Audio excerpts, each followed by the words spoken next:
La moderadora de esta mesa será la doctora Jessica González Fernández, quien cuenta con una maestría académica en Ciencias Morfológicas de la Universidad de Costa Rica, es docente e investigadora del Departamento de Anatomía, coordinadora de la sección de Morgue y Necrobiología, coordinadora del programa de donación de cuerpos de la Escuela de Medicina y coordinadora del proyecto de educación permanente de la Escuela de Medicina.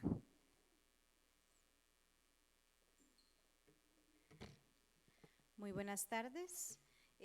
Como muy bien dijo Arlene, vamos a dar inicio a la primera mesa redonda de este encuentro. Voy a ir llamándolos uno por uno si gustan. Entonces, vamos a tener la presencia de las 5 escuelas. La idea de poder hacer mesas redondas es poder tener una interacción lo más interdisciplinaria posible. Entonces, vamos a darle la bienvenida a la mesa principal al doctor Carlos Brenes Bolaños. El doctor es médico especialista en medicina familiar de la Universidad de Costa Rica, con una especialidad en gerencia moderna y gestión de cambio de salud del ICAP, especialista en administración de servicios de salud del ICAP, máster sobre infección por VIH de la Universidad Rey Juan Carlos de España, es docente de la Escuela de Medicina, profesor del programa de estudios de posgrado desde el 2008 y profesor de pregrado desde el 2015. Bienvenido, doctor. Un fuerte aplauso para el doctor.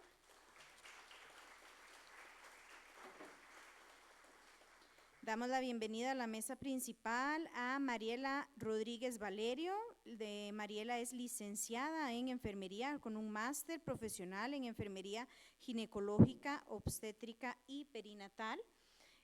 Pertenece a la Escuela de Enfermería, docente e investigadora, coordinadora de la sección de adolescencia y juventud, coordinadora del trabajo comunal universitario TCU 687, coordinadora del programa de prevención e investigación en el fenómeno de drogas, realiza investigaciones relacionadas con prevención del consumo de sustancias psicoactivas en adolescencia y juventud. Bienvenida.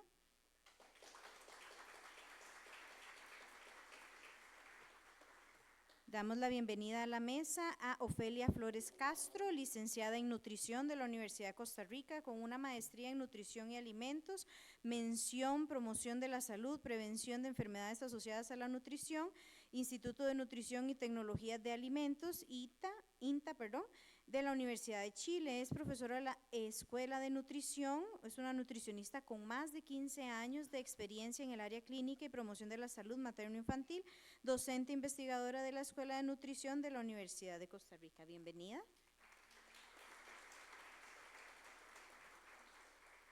Recibimos en la mesa principal a Mariela Salazar Ugalde, licenciada en promoción de la salud de la Universidad de Costa Rica, con una maestría en salud ocupacional con mención en higiene ambiental de la UNA y el TEC. Es profesora de la Escuela de Salud Pública, profesional en promoción de la salud con un amplio expertise en el área de gestión de riesgo y salud ocupacional, enfatizado en las poblaciones vulnerabilizadas. Bienvenida.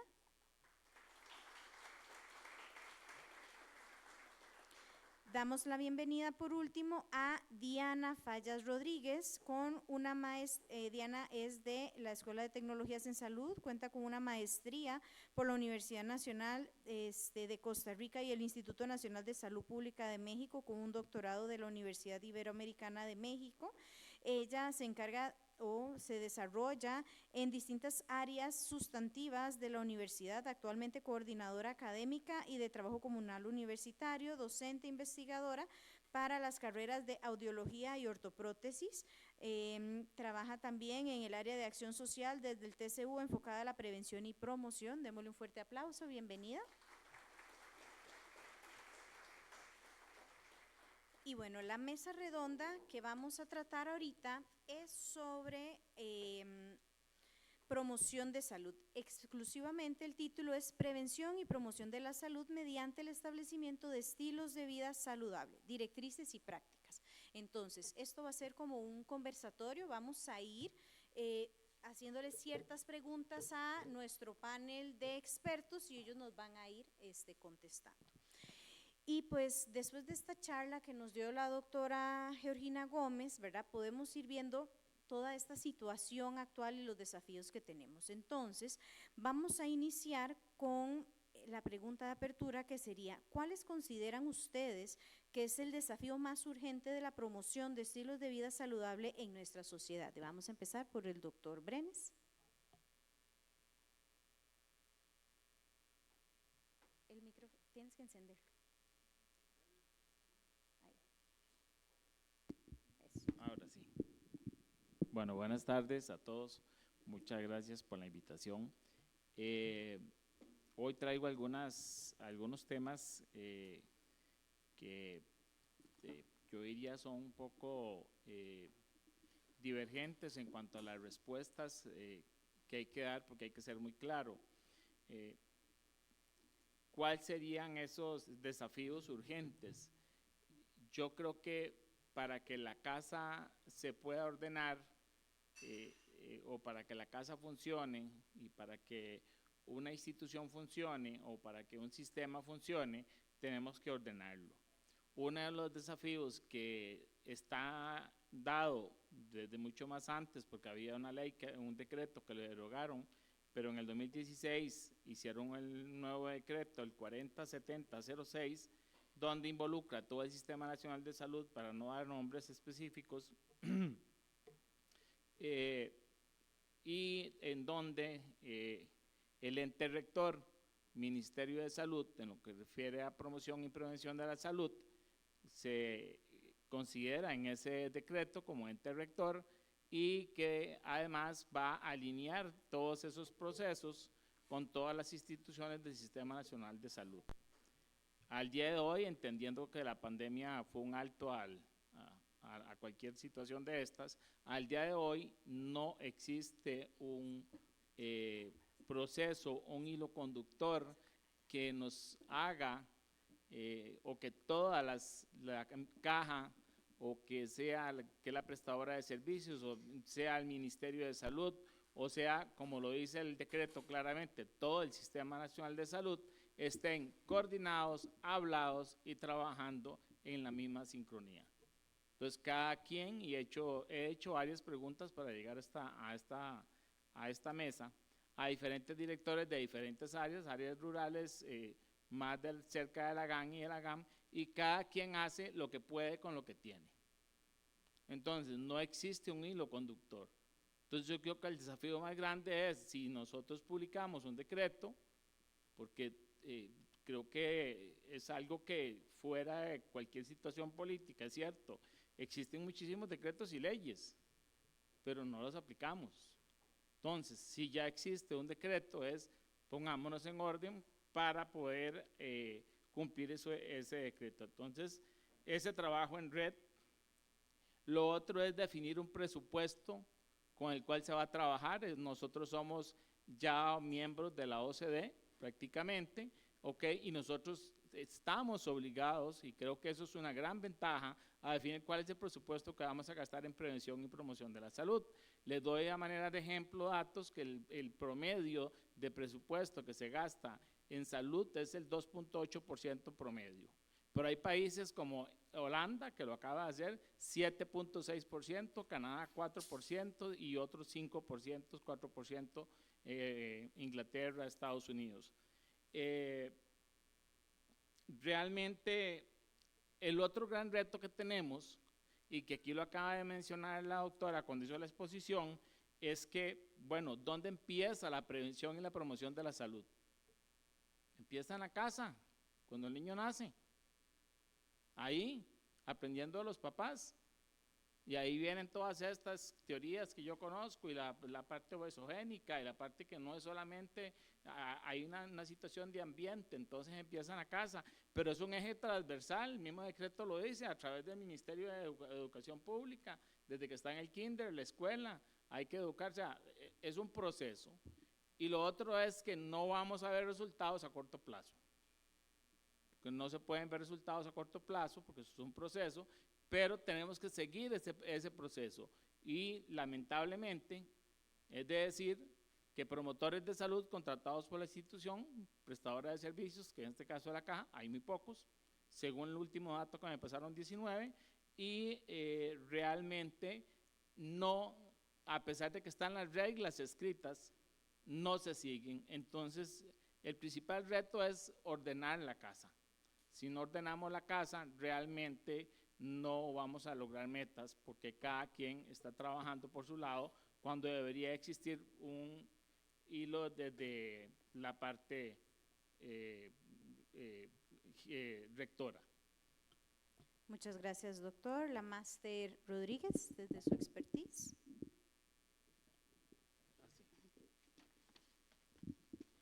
Hola, buenas tardes. Muchísimas gracias por la invitación. Nosotros, bueno, desde enfermería consideramos que definitivamente uno de los retos más importantes en este momento es la adopción sostenida en el tiempo de realmente las conductas saludables, ¿verdad? La educación en salud es una herramienta fundamental, pero nos enfrentamos a condiciones estructurales que definitivamente distorsionan muchísimo la capacidad de que las personas puedan mantener estas conductas, situaciones como limitada accesibilidad a los recursos, factores económicos, la misma era digital, ¿verdad? Es como un factor que nosotros tenemos en contra porque promueve en cierta medida conductas de sedentarismo, ¿verdad? El consumo de ciertos productos que es muy contrario a lo que nosotros desde salud estamos tratando de implementar. Entonces, eso en cierta medida, o en gran medida más bien, dificulta la adherencia realmente a las recomendaciones que los profesionales de la salud podemos implementar. ¿Cuál es el reto en este momento? Definitivamente lograr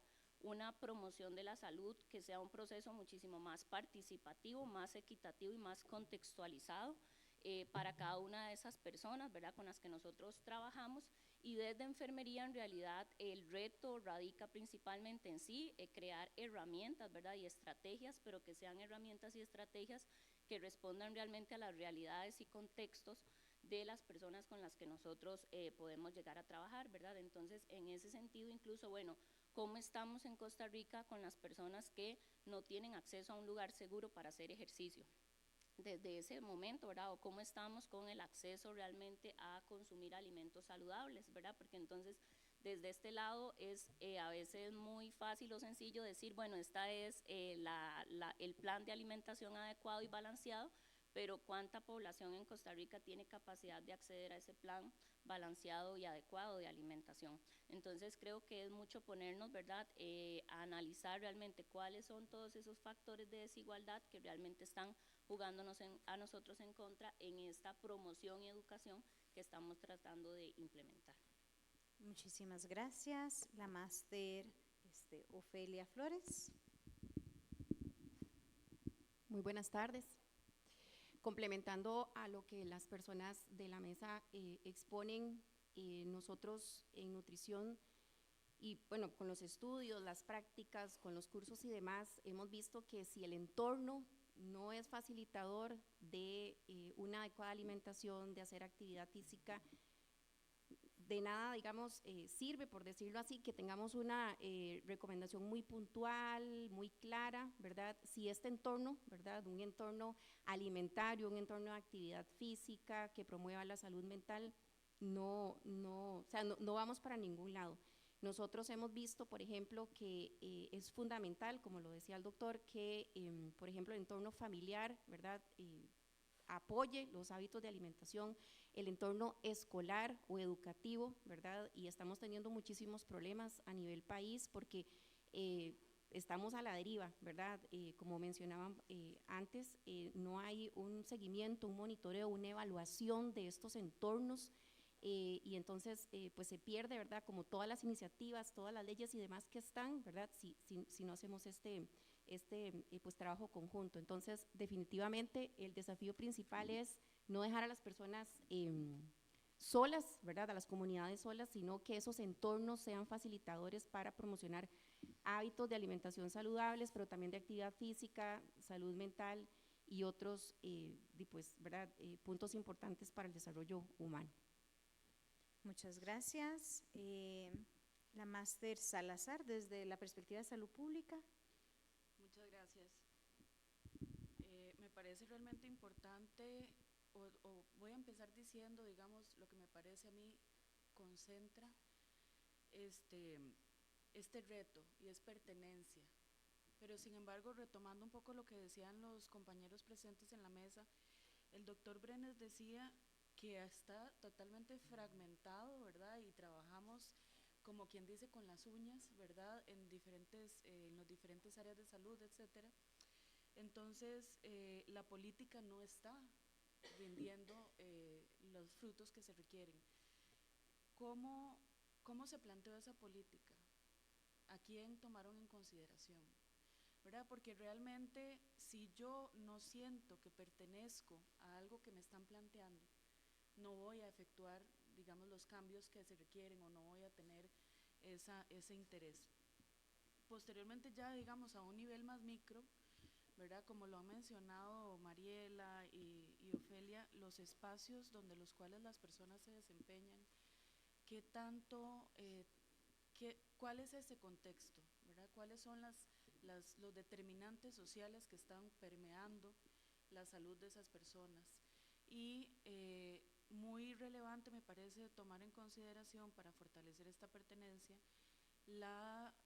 iniciar en edades tempranas con este proceso de formación o digamos o de promoción de estilos de vida saludable. En esta medida o en este sentido, tomando en consideración lo que hemos hablado sobre el contexto, también a nivel entonces institucional, cómo podrían los mismos niños ser entonces un agente de cambio para sus familias, ¿verdad? O cómo podemos promover la información apropiada y la pertenencia, ¿verdad? Que queramos ser parte de eso, ser parte de esto, y también atacar la gran desinformación que hay al respecto del tema de estilos de vida saludable en toda la cosa mediática que tenemos ahora, ¿verdad? Porque bueno, no faltará quien le mande a usted en el grupo de WhatsApp, mire, si usted se toma esto, entonces esto es la octava maravilla, ¿verdad? Y no sé qué. Entonces, realmente lograr establecer esa comunicación clara, ¿verdad? Como dice mi jefe, mercadear la salud desde los puntos específicos que se requieren. Muchísimas gracias y le damos la palabra a la máster Fallas desde la perspectiva de tecnologías. Sí, gracias. Vamos a ver si me puedo escuchar. Bueno, mi posición es siempre va a ser un poco complicada, ¿verdad? Porque no solo porque estoy al final de la mesa, sino también porque mi escuela, para quienes no saben, se compone de 5 carreras, ¿verdad? Entonces es todo un desafío poder integrar cuáles son los retos que tiene cada una de las carreras para enfrentar el tema de la promoción, ¿verdad? Y cuáles son los desafíos que como país también tenemos y cómo los podemos resolver. Sin embargo, yo creo también que el principal reto que tenemos como país es la reforma de salud. Es que la reforma de salud es demasiado antigua, ¿verdad? Y las transformaciones sociales han sido de tal magnitud que ya no tenemos una reforma de salud que responda a las necesidades como población. Y eso hace también que las acciones interinstitucionales estén desarticuladas y de ahí queda desarticulada la Universidad de Costa Rica, que es parte del sistema de salud y que muchas veces, quizás si yo preguntara en algunos espacios, ¿quién conforma el sistema de salud? Las universidades tienden a quedar por fuera, ¿verdad? Y bueno, en nuestro caso la Universidad de Costa Rica como parte de ese sistema. Ciertamente lo que han dicho el compañero y las compañeras de la mesa, creo que también está ligado a esa misma falta de la reforma. El hecho de no poder tener políticas públicas claras, no saber cuáles son las necesidades de los diferentes entornos, cuál es la diferencia entre la población que tenemos en la GAM y la que está fuera de esta, que es completamente distinta, ¿verdad?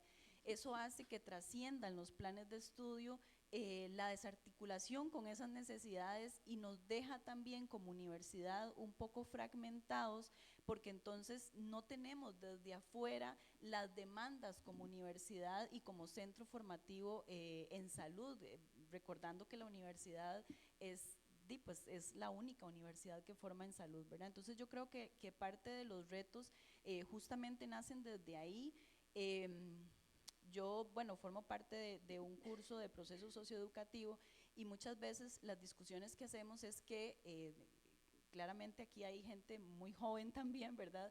Pero yo recuerdo que antes, cuando veíamos mucho Canal 7, Canal 6, el Ministerio de Salud podía hacer campañas informativas, ¿verdad? No solo, recordando que la educación es un proceso y que, como decía el doctor, desde que nacemos empezamos ese proceso de educación, desde la familia, desde la primaria y en adelante. Entonces, cuando ya no estamos expuestos o ya no tenemos ese tipo de herramientas, y como decía la compañera, cualquiera manda un mensaje, cualquiera ve un Insta, cualquiera ve un TikTok o un Threads, ¿verdad? Y entonces llega la información de donde sea, ¿verdad? Más que verlo en la consulta, por ejemplo, con adultos mayores, ¿verdad? Que te sacan el teléfono y te dicen, mira, es que yo vi tal cosa. Y a veces cómo debatir, porque es que el solo hecho de que las personas digan, no, pero es que la persona que yo estoy viendo en el video dice que según los últimos artículos científicos, ¿verdad? Como si por el solo el hecho de que alguien dijera que se ha leído los artículos, eso es real, ¿verdad?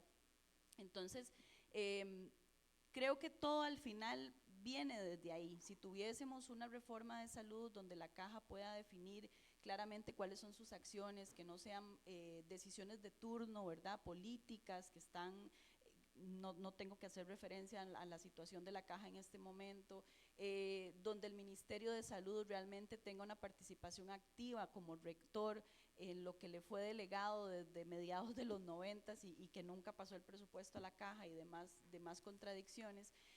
Creo que por ahí podríamos, como decía el doctor, empezar a ordenar la casa y empezar a entender cómo articularnos como sociedad y cómo enfrentar el reto de la promoción. Gracias. Muchas gracias. Si me regala un segundo nada más para hacer una aclaración. Sí, doctor. Sí, nada más para darles un dato que es, y yo le llamo a la antipromoción de la salud. Estados Unidos gasta 14,000 millones de colones en publicidad enfocado, esos 80% de la plata, del dinero, a las personas, a los niños y a los adolescentes para que consuman productos que no son aptos y que no son convenientes que los consuman. Y gastan 1,000 millones más o menos, y esto es Estados Unidos, que es un país que gasta más en promoción, 1,000 millones en prevención. Entonces, aquí es tigre suelto contra burro amarrado, ¿verdad? Porque gastamos 14,000 millones versus 1,000 millones en promoción. Lo que decía la compañera que lo estaba diciendo muy claro, ya no tenemos las televisoras, ya la gente ve redes sociales y prácticamente la cantidad de mensajes para que consuman productos X, y no vamos a hablar de marcas, es abismal. La cantidad de presupuesto que solo ahí prácticamente encontré datos, por ahí en Indonesia también, duplicó la cantidad en publicidad, 400 y resto de millones de dólares, y solo Estados Unidos gasta 14,000 en publicidad y 1,000 en promoción. Estamos en una desventaja y en nuestro ambiente creo que esa diferencia es aún más abismal. Bueno, muy bien, entonces vamos a proseguir con profundizar un poco en el tema, pero desde cada una de las especialidades. Entonces, en este espacio tienen un máximo de aproximadamente 3 minutos para que más o menos se midan, ¿verdad? Cada uno.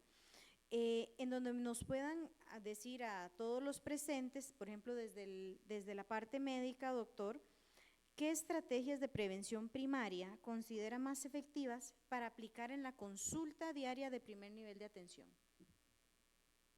que se puedan implementar?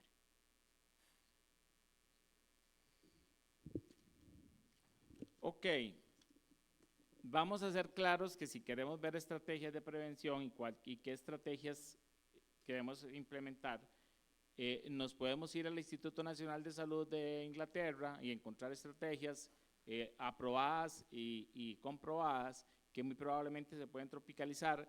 Podemos encontrar y vamos a encontrar, perdón, en Estados Unidos, y vamos a encontrar en diferentes países desarrollados que publican. Ok, ¿qué es y qué voy de acuerdo con la compañera aquí? No es cuál es la estrategia, es el cambio al modelo del sector salud, porque no existe campo en este momento disponible para aplicar esas estrategias. O sea, solamente el 10% del tiempo puede ser usado para actividades que no sean prestación de servicios y el 90% para prestación directa de servicio.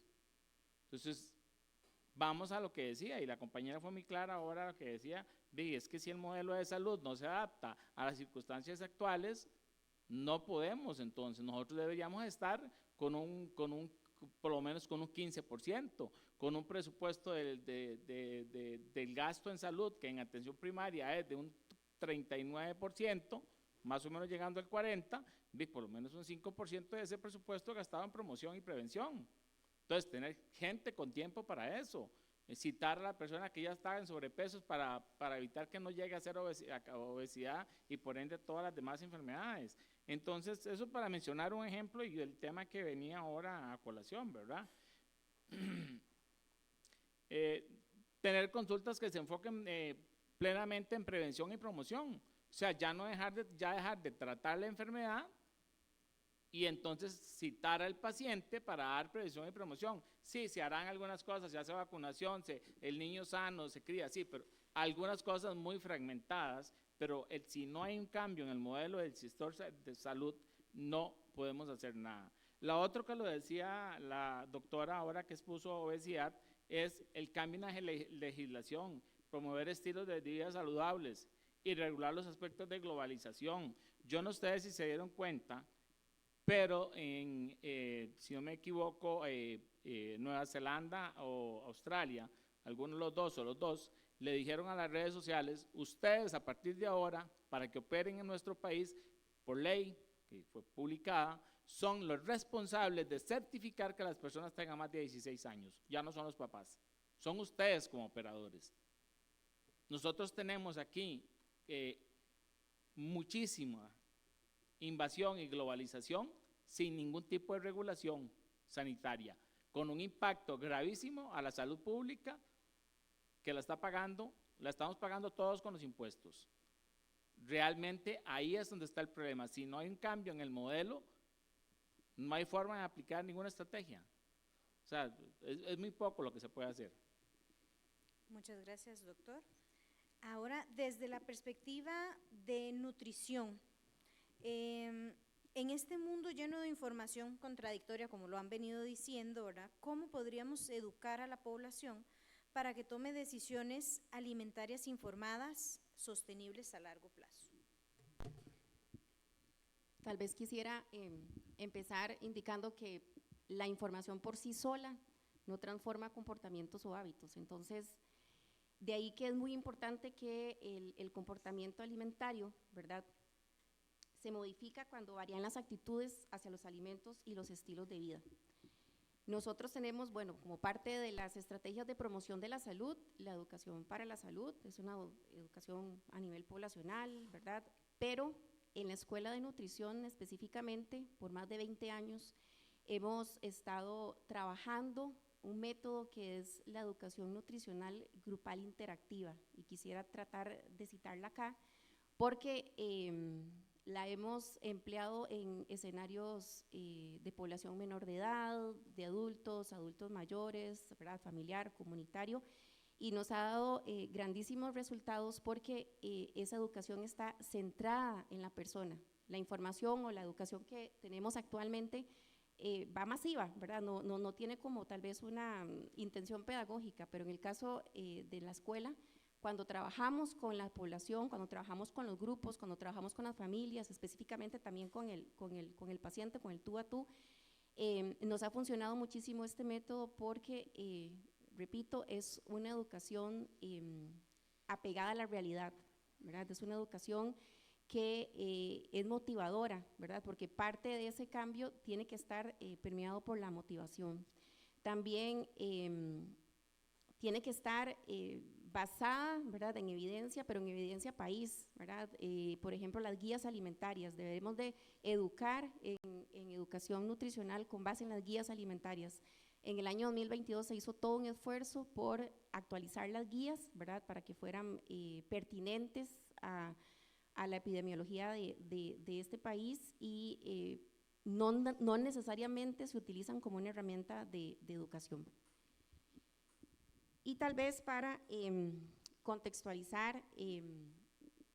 Si trabajamos, por ejemplo, la educación nutricional con personas menores de edad, no podemos olvidar de que ellas no toman decisiones, ¿verdad? Son decisiones que están permeadas por los encargados, los padres de familia, por los docentes, por la comunidad educativa, por las personas del servicio de alimentación, y todo esto al final se fomenta con buenas políticas públicas.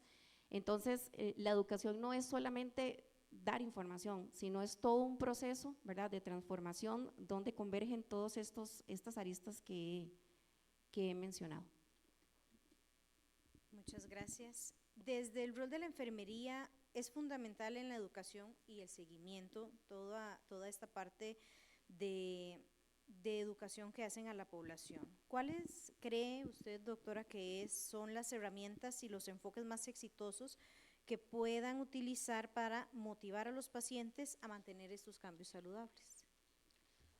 Ok, la motivación de los usuarios o las usuarias definitivamente se basa o sustenta más bien en un enfoque integral y humanizado, que definitivamente integra o combina todo lo que tiene que ver la educación, pero también aparte de esa educación, la comunicación efectiva de esa educación y sin duda alguna el acompañamiento continuo, ¿verdad?, de esa intervención que nosotros vamos a realizar. Desde la profesión, la herramienta fundamental que nosotros utilizamos es el proceso de enfermería, que en realidad es como la guía, una guía sistemática y científica que pues guía toda nuestra intervención y que se basa en un proceso de valoración, diagnóstico, planificación, ejecución y evaluación propiamente de los resultados. Pero en ese sentido también es algo que nos permite identificar cuáles son esas necesidades reales y potenciales de cada persona, nos permite crear objetivos individualizados por trabajar y también nos permite dar un seguimiento con esos resultados que vamos a obtener con esa pues, usuario o usuaria. Además del proceso de enfermería, definitivamente trabajamos muy de la mano con algunas otras herramientas, por mencionar alguna, pues la misma entrevista motivacional, ¿verdad?, que a través de ese diálogo más colaborativo, en realidad el profesional de enfermería lo que hace es que el mismo usuario o la usuaria sea consciente y protagonista, o más bien sí, consciente de cuál es su propia motivación para el cambio, porque nosotros también hablamos mucho de que yo no puedo trabajar algo de lo que no soy consciente. Entonces es mucho motivar a la persona realmente para que sea consciente de cuál es la situación real que está enfrentando y cuál es realmente su motivación para cambiar. Creemos realmente que eso es lo que sostiene a la persona y pues en trabajar sobre las intervenciones para mejorar su propio proceso. Además de eso, pues definitivamente el acompañamiento y el seguimiento, porque como lo hablábamos ahora también, pues esta intervención no puede ser algo puntual, ¿verdad? Definitivamente la persona requiere un acompañamiento en el tiempo para que realmente pueda haber resultados. Muchísimas gracias. Y desde la perspectiva de la salud pública, ¿cómo se diseñan este tipo de programas a gran escala que no solo informen, sino que también creen entornos que faciliten los estilos de vida saludable? Bueno, definitivamente se alinea con los comentarios que han dado los compañeros previamente, ¿verdad? Importante, y me gustaría resaltar lo que decía el doctor Brenes en el segmento anterior acerca del presupuesto que le damos a la promoción de la salud, ¿verdad? O sea, es cierto que la atención de la enfermedad nos va a generar un mayor costo que las estrategias o los programas en promoción de la salud, pero tenemos que hacer un poquito ahí como esa reflexión, ese vuelco para poder ir generando mejores oportunidades de atención primaria, tal vez lo podríamos decir ahí, y incluso la conformación o contemplar, ¿verdad?, o sea, ese aumento de promotores y promotoras de la salud dentro de las instituciones públicas y privadas, ¿verdad?, en general. Lo que decía la compañera Ofelia sobre o sea, la información no cambia, ¿verdad?, o no va a generar diferencias en la vida o en los estilos de vida de las personas, porque tenemos muchísima, ¿verdad?, o sea, información y desinformación también. Entonces debe trascender lo que es la educación individual, lo que es solamente campañas informativas. Y resalto también la importancia de que estos programas tienen que ser contextualizados.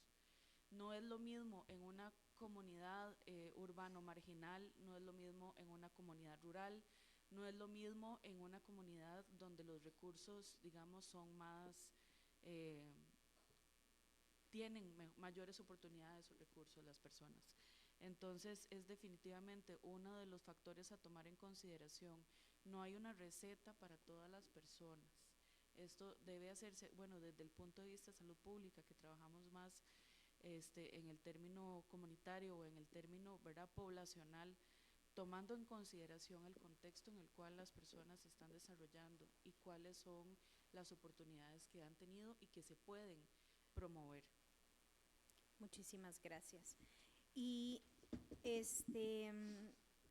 Máster Fallas, desde la especialidad de tecnologías en salud, ¿de qué manera todas estas tecnologías actuales, ¿verdad?, aplicaciones, toda la parte de telemedicina, pueden convertirse en aliados para la prevención y el monitoreo de estilos de vida saludables, ¿verdad? ¿Dónde están los límites o los riesgos? Porque ya muy bien han hablado, ¿verdad?, de toda, más bien, estamos ahorita en esta era de exceso de información, ¿verdad? Pero entonces, ¿cómo podríamos desde la parte de tecnologías canalizarla por la buena forma? Sí, gracias. Bueno, lo que pasa es que cuando hablamos de tecnología, creo que independientemente del escenario en el que estemos, tenemos que pensar en el uso que le damos a la tecnología, ¿verdad? No importa en cuál de las áreas a las cuales represento en esta mesa, por supuesto que la tecnología ha venido a apoyar el desarrollo disciplinar, y ese desarrollo disciplinar finalmente se transforma en un beneficio para la sociedad costarricense o para en general las sociedades donde las personas profesionales se desenvuelven, ¿verdad? Y el contacto que tienen con esas personas. Yo creo que efectivamente la pandemia trajo pros y contras, ¿verdad? Creo que en todos los escenarios eso siempre es valorable, es cuestionable de alguna manera. En muchos escenarios tuvieron que recurrir, por ejemplo, a la telemedicina, ¿verdad? Y hasta dónde la telemedicina podía resolver o no.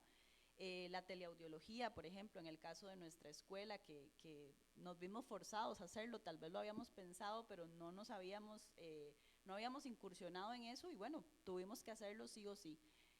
Eso da un beneficio en el sentido de que podemos llegar a muchas poblaciones. Nuestra universidad tiene la particularidad de que todas sus carreras se han concentrado en la Rodrigo Facio, ¿verdad? Y bueno, en el caso de nuestra escuela, Salud Ambiental sí se ha proyectado a la sede de Guanacaste, pero más allá de eso no nos hemos salido del confort de la Rodrigo Facio, ¿verdad? Entonces, eso hace que las poblaciones, quizás las que tienen mayores limitaciones y las que tienen mayores vulnerabilidades, queden aisladas un poco del beneficio que puede hacer llegar la universidad. Entonces, de pronto ese avance tecnológico y esas aplicaciones, algunas herramientas de la tecnología que tenemos, podrían propiciar el favorecer estos escenarios, intercambios. A veces por ejemplo, desde el TCU, de alguna manera se pueden implementar trabajos de prevención con comunidades que nos quedan alejadas. No hacemos giras todas las semanas, pero de pronto algún fin de semana vamos a la gira y eso nos permite en otros momentos tener contactos más virtuales, ¿verdad? Sin embargo, yo quisiera aquí dejar, y con esto ir cerrando, más bien dejando como una reflexión, en el sentido de que es tanto el bombardeo que tenemos de tecnología que hemos perdido el contacto humano, y a veces incluso los tenemos de frente y el celular o la computadora o la tableta sigue siendo el aliado, ¿verdad? Cuando la persona que está ahí en realidad es el interés primordial. Gracias. Perfecto, muchísimas gracias. Sí, bueno, para ir cerrando y ir haciendo como el cierre y las conclusiones, me gustaría que así en unos 2 minutos cada una de las escuelas nos dijera una sola recomendación clave para el público que tenemos acá, porque pues es mucha información. Entonces, ¿cómo se lo sintetizamos, verdad? Desde cada una de la expertise de cada uno de ustedes, una recomendación clave para que puedan empezar a tomar el control de su salud hoy mismo. Empecemos con el doctor Brenes. Bueno, como pregunta yo les haría, ¿cuántas de las personas que están hoy aquí, si gusta lo pueden decir, si no, tengan toda la libertad de no hacerlo, han ido en el último año a consulta que no estén enfermos? Solo a control.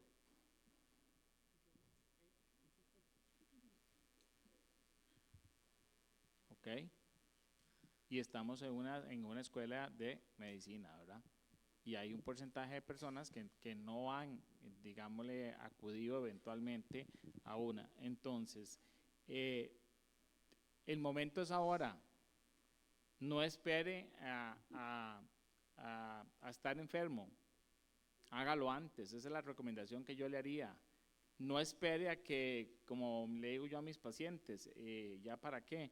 Si usted sabe que la colonoscopia se la tiene que hacer a las 45, 50, por ahí, dependiendo de la guía que utilice, empiece a hacérsela. Si usted sabe que tiene cierta edad, le toca sus exámenes de rutina, en caso de los hombres de próstata y mujeres desde muy jóvenes. Y en cardiología lo mismo, no esperemos a estar en una sala infartados para correr y asustarnos para que nos lleven a una sala de hemodinamia. El momento es ahora. El momento es ahora de decir, bueno, ¿qué es lo que yo a mi edad del día de hoy debo de tener? Debo de tener un hemograma, un perfil de lípidos, debo tener colono, debo tener valoración cardiológica porque ya me toca, debo tener una gastro, debo tener una colono, y hay un gran etcétera, porque la guía es bastante grande.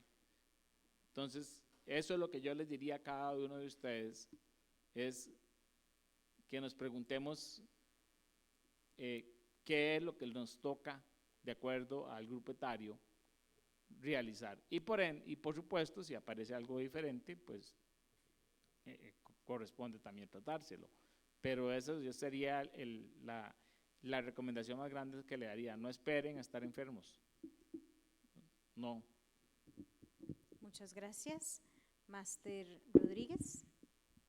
Mi principal recomendación o llamado sería a que realmente tomemos un rol protagónico sobre nuestra propia salud, realmente que seamos conscientes de la responsabilidad que tenemos nosotros de cuidarnos a nosotros mismos, ¿verdad? Y fomentar pues esta cultura de autocuidado que va desde buena alimentación, actividad física, pues la misma higiene del sueño, la implementación de vínculos sociales saludables, es parte también de ese autocuidado. Entonces, sí, definitivamente el control de la salud, yo me quedo con 3 elementos fundamentales, que es esta parte de autoconocimiento.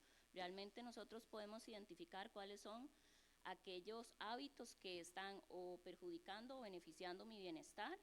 Esta parte de prevención, que el doctor la mencionaba, fundamental, ¿verdad? De estos controles periódicos, la misma vacunación, la misma parte de detectar oportunamente cualquier factor de riesgo, y el compromiso realmente de que esto sea sostenido en el tiempo y de buscar la ayuda profesional cuando realmente sea necesario. Entonces yo creo que básicamente irnos con la idea de que cuidarse no es una acción puntual, sino más bien es una decisión diaria que nosotros tenemos que tomar. Muchísimas gracias. La Máster Flores. Tal vez agregar que tenemos que irnos pensando que la salud tiene que tener una visión integral. O sea, no podemos pensar que nosotros, digamos, solitos nos podemos, ¿verdad?, tratar o recomendar, sino que tenemos que conocer la realidad, ¿verdad?, qué necesitamos, o sea, con qué profesionales debemos acudir, pero también lo que mencionaba la compañera, involucrarnos. O sea, la salud es un proceso, no es algo que solamente nosotros exigimos, sino que también nosotros aportamos. Entonces, involucrarnos, por ejemplo, acá en la universidad, tratar de construir un entorno más saludable en todos los sentidos, ¿verdad? En el autocuidado, en la salud mental, y si lo vemos desde la parte de alimentación, hemos mejorado muchísimo, ¿verdad?, con los servicios de alimentación y demás que tenemos acá y la oferta alimentaria, pero todavía nos falta. Entonces también tomar control de la salud es involucrarnos también en este proceso. Muchísimas gracias a la máster Salazar desde Salud Pública. Bueno, me gustaría proponerles un reto. ¿Cómo se ven en 5 años? Porque de repente eso golpea. O sea, bueno, yo les digo una cosa, mi hijo que me hace correr por allá y por acá y por allá y por acá y después ya no aguanto las rodillas, yo digo, oh, eso es un cambio, ¿verdad? Que tengo que hacer, o que estoy haciendo ya. Entonces, preguntarnos realmente cómo nos vemos en 5 años creo que podría ser algo que nos podría marcar la pauta sobre las cosas que tenemos que mejorar o lo que podríamos apropiarnos en una forma diferente. Acogiendo lo que decían las compañeras sobre ese proceso que es la salud, sobre la conciencia que tenemos que tener, buscar dentro de nuestras capacidades, dentro de nuestras posibilidades, cuáles son los hábitos que puedo ir cambiando o microhábitos, todavía más, relativamente más fácil, ¿verdad? Entonces, ir generando diferentes propuestas para nosotras y nosotros mismos que nos puedan ayudar a tener un mayor control sobre nuestra salud. Muchísimas gracias. Máster Fallas, ¿qué nos puede decir desde tecnologías? Sí, bueno, yo creo que esto va a ser una recomendación muy personal. Quisiera empezar diciendo que justamente en la pregunta hablaban de la recomendación para que las personas, una recomendación que yo daría para que las personas tengan mayor control, y eso es justamente la definición que se le ha atribuido a la promoción de la salud, ¿verdad? O dar a los pueblos las herramientas. Creo que como profesionales en salud, eso lo tenemos que llevar siempre en la conciencia, no solamente para nosotros, sino también porque cuando usted escucha a la población usuaria de los servicios de salud cuestionar por qué otro profesional de salud lo ve fumando, ¿verdad? Cuando más bien en nuestro país está como muy restringido por muchas razones, o cuando lo ve que es súper gordo. O sea, yo he tenido estudiantes que me dicen, es que mi abuelita se sienta con el médico le dice, no coma, no fume, no bebe, y el señor no se puede ni levantar del asiento, ¿verdad? Por su obesidad. Es muy difícil, o sea, los profesionales en salud somos muy cuestionados con nuestros hábitos de vida. Entonces yo creo que para poder darle a los pueblos las herramientas para la promoción y la prevención, tenemos que empezar por nosotros mismos, ser un ejemplo, ¿verdad?, de acción, y al final el ejercicio personal o individual de la salud se convierte en un ejercicio colectivo. Cuando en las escuelas las meriendas de los viernes que se venden son donas, son granizados, son frutas con leche condensada o chocolates, sobre todo con estos últimos ingredientes, el ejercicio individual no es posible. Entonces yo creo que para lograr justamente una salud colectiva, empieza por una salud individual. Gracias. Muchísimas gracias. Creo que con esto vamos dando un espacio para preguntas del público. ¿Alguien tiene alguna pregunta o comentario?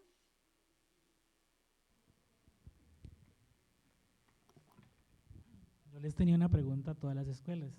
¿Qué estamos haciendo desde los planes de estudios en las diferentes disciplinas para promover la salud?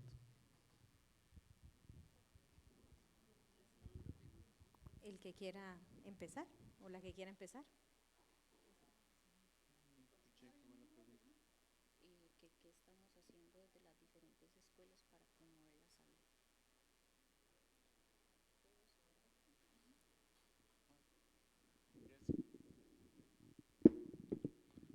Bueno, yo creo que claramente aquí ha quedado evidente que somos un sistema nacional de salud, y si el sistema nacional de salud no está funcionando bien, aunque la Universidad de Costa Rica como escuela y la Escuela de Medicina, a la cual yo represento, queramos hacer promoción o llevar a nuestros internos, cuando nos llevamos al programa de salud comunitaria, a hacer más promoción, tenemos una limitante, que es que no tenemos un hospital universitario. Estamos limitados por las mismas políticas que tiene la institución Caja Costarricense del Seguro Social. Entonces esto se vuelve una bola de nieve y al final al cabo ese decreto que está por ahí, que yo me lo leí y que tiene un montón de repeticiones, lo simplificaría y organizaría más los grupos y ahí sí podríamos hacer cosas en conjunto y trabajar. Se han hecho proyectos en algunas regiones específicas, se ha trabajado en San Vito, se ha trabajado en Talamanca, desde la Escuela de Medicina y algunas otras específicos, pero tenemos la limitante de que el Sistema Nacional de Salud, si ocupa una reforma y la ocupa y urgente y no la hace, nos limita a que podamos seguir avanzando, porque no podemos enseñar si no podemos practicar lo que estamos enseñando, ¿verdad? Eso nos hace muy difícil. ¿Alguien más de la mesa? Sí, creo que va mucho en la línea del doctor, ¿verdad? De los planes de estudios de cada escuela. Por ejemplo, enfermería, yo podría hablar desde el módulo de intervención de enfermería con adolescencia, que desde promoción, y pues tenemos acción en centros educativos, intervenimos en Casa Jaguar, por ejemplo, que vamos a diferentes organizaciones no gubernamentales y demás. Pero también nos topamos con la barrera de qué hacemos cuando referimos a un chico o una chica que identificamos con una necesidad y ese chico y esa chica cuando ingresa al centro de salud y pues no recibe la atención, ¿verdad? En una consulta, por ejemplo, de salud sexual y reproductiva en adolescencia, que es fundamental para que ellos realmente tengan acceso a educación de calidad, a educación actualizada, pero se topan con la barrera de, por ejemplo, aunque hay leyes que los protegen a ellos de que tienen acceso a estas consultas, pues se topan con profesionales que no están listos para atender al adolescente en esa consulta. Entonces vean que son barreras que al final desde la academia podemos poner muchos ejemplos, incluso de la sinergia que hay desde docencia, acción social y investigación con los TCU. Nosotros vamos a zonas indígenas a trabajar habilidades para la vida, salud mental, pero pues quedamos, ¿verdad?, en cierta medida también atados a cómo eso puede progresar más allá de esa comunidad y cómo podemos realmente tener un mayor alcance. Pero creo que va mucho por esa línea, ¿verdad?, de realmente las barreras de cómo desde la academia podemos hacer y hacer y hacer, ¿verdad?, desde los diferentes módulos, hablo desde enfermería, pero como también pues nos topamos con una red, ¿verdad?, y con un sistema de políticas que pues también no nos permiten avanzar. Me parece muy importante porque es parte de lo que hacen las escuelas a la comunidad, pero creo que la pregunta va más basada en la escuela con los estudiantes de esa escuela, o sea, cuáles son las acciones que están tomando las escuelas en los planes de estudio, pues sabemos que los estudiantes de las ciencias de la salud duermen mal, comen mal, el estrés es muy alto, entonces, ¿cómo lo estamos abordando para exactamente? Porque resulta que nosotros los referimos y llegan a un médico o un personal de salud que no está empapado y no ha hecho ese insight. ¿Cómo vamos a hacer que desde que es la base, ellos vayan con esa formación para que no nos topemos con eso a futuro? Bueno, puntualmente puedo hablar de manera general de la Escuela de Nutrición. En este momento estamos en un cambio, ¿verdad?, donde queremos hacer un plan de salud que involucre a toda la comunidad ENU, ¿verdad?, que involucre tanto a docentes como el personal administrativo, como las personas estudiantes, ¿verdad?, porque son nuestra razón de ser.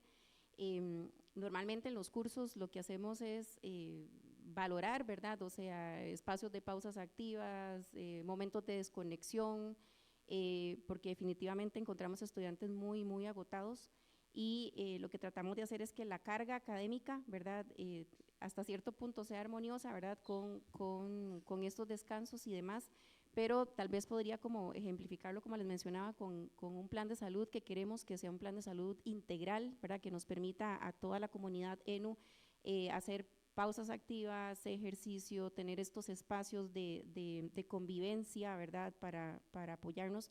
Y con los estudiantes, pues siempre estamos ahí de la mano escuchándoles, tratando de ayudarles, ¿verdad?, en la medida de lo posible, en las situaciones que tienen. Y y pues no, o sea, como les digo, siendo como una gran comunidad integrada, y pues el primer paso que tenemos ahorita con cambio de dirección y subdirección, ¿verdad? De seguir trabajando en un plan de salud que nos beneficie a todos y como usted bien lo indica, para promocionar la salud. Bueno, en primer lugar quisiera resaltar el esfuerzo que realiza la Universidad de Costa Rica por medio de la Oficina de Bienestar y Salud, que es, a veces tal vez se puede diluir, ¿verdad? O sea, todas las acciones que se generan de promoción de la salud, pero han establecido una metodología para que haya comités o, sí, equipos de trabajo, ¿verdad? Equipos de salud en todas las unidades académicas, ¿verdad? Y ahí, bueno, pues habría que vincularlo un poco mejor quizás con la parte de la USOA, ¿verdad? De salud ocupacional, con la parte de ambiente y demás, pero estas comisiones realmente plantean actividades en forma constante. Entonces ahí me ponía a pensar yo, ¿cómo es que la comunicación está siendo o no está siendo efectiva, ¿verdad? Porque si nosotras y nosotros como estudiantes, docentes, administrativos, no conocemos de estas iniciativas, entonces hay que mejorar esa comunicación y también vincularnos, buscar pertenecer, ¿verdad?, a estas iniciativas.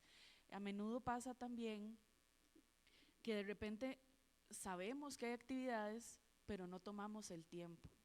Ay, no, jamás, yo cómo voy a ir a esa capacitación, cómo voy a ir a esa charla, no, cómo voy a ir a caminar 10 minutos. Entonces, priorizarnos también es algo importante.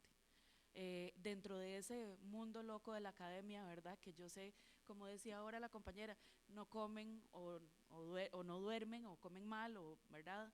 Entonces, priorizarnos, ese es como un enfoque yo creo que tenemos que fortalecer. Y también pues es un reto, le digo compañero, que nos ha puesto, ¿verdad? Tenemos que ver cómo mejoramos dentro de nuestros planes de estudio estas posibilidades o cómo ofrecemos a las personas estudiantes un rincón de la calma, un botiquín de emergencias de primeros auxilios emocionales, ¿verdad?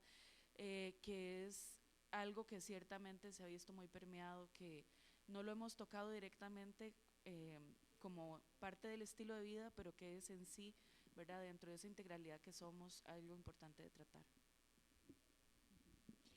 Bien, gracias. Bueno, yo creo que en el caso de tecnologías en salud, en realidad, visto desde los planes de estudio, todas las carreras desde sus inicios, en los 5 planes,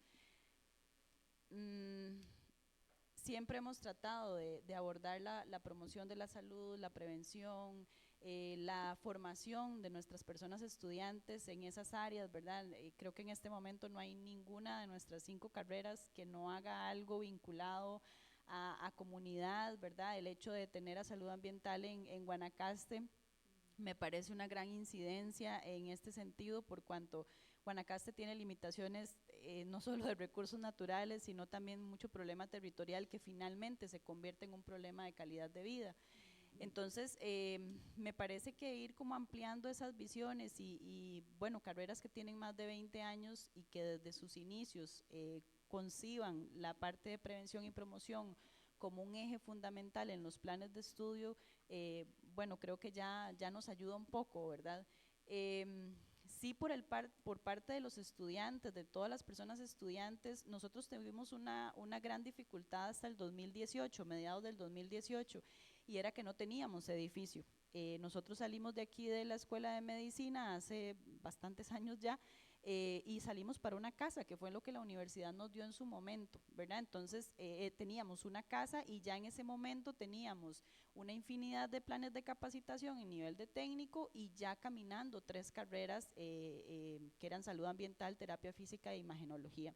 Entonces, no poderle brindar a los estudiantes un espacio de escuela tenía una gran trascendencia, porque eso hace que las personas estudiantes tengan que andar por el campus universitario, y no es que eso tenga nada malo, el campus universitario es muy rico en los espacios que tiene, a excepción del invierno. Creo que la universidad hace muchos esfuerzos pero en su complejidad a veces, como decía la compañera, no vemos esas oportunidades, o los estudiantes, por ejemplo, se quejan con nosotros de que sí, pueden ir a una consulta en la asesoría estudiantil, pero cuando llegan a la asesoría les dicen que no hay cupo, que entran a una lista de espera. Entonces aquello que puede ser una emergencia psicológica se transforma casi que en una frustración para el estudiante, ¿verdad? Pero efectivamente el sentido de pertenencia a un espacio, a una comunidad educativa, en nuestro caso, creo que es muy importante y bueno, pues es parte de lo que tenemos como reto en la escuela. Muchísimas gracias. Entonces, creo que como parte de las conclusiones que podemos tener de la mesa es que es primero hacer una visión hacia adentro, hacia nosotros mismos, ¿verdad? Y no podemos esperar que como futuros personales de salud los pacientes pues vayan a hacer caso o a tomar conciencia si uno no profesa con lo que hace. O sea, tenemos que tener concordancia entre lo que decimos y lo que hacemos, ¿verdad? Entonces es muy importante sí que hayan todo este tipo de políticas, pero el cambio no, o sea, no hay que esperar cambiar a toda la universidad, sino que el cambio empieza por uno y con pequeños hábitos, como ellos decían. Entonces, creo que eso es parte de los mensajes que nos deja la mesa. Estos son espacios sumamente importantes. Aquí tenemos pues las 5 escuelas del área de la salud, ¿verdad? O sea, toda la Facultad de Medicina, y son espacios muy enriquecedores para poder hacer proyectos nuevos, ¿verdad? Ahí está el doctor Buján, está el doctor Morales, están los demás directores y directoras y los directores y directores de los centros de investigación, ¿verdad? Entonces, creo que son espacios muy ricos para generar proyectos o iniciativas que vayan a ayudar no solo a nuestros estudiantes, sino a nuestros pacientes. Entonces, démosles un fuerte aplauso, les voy a hacer entrega de su certificado de participación.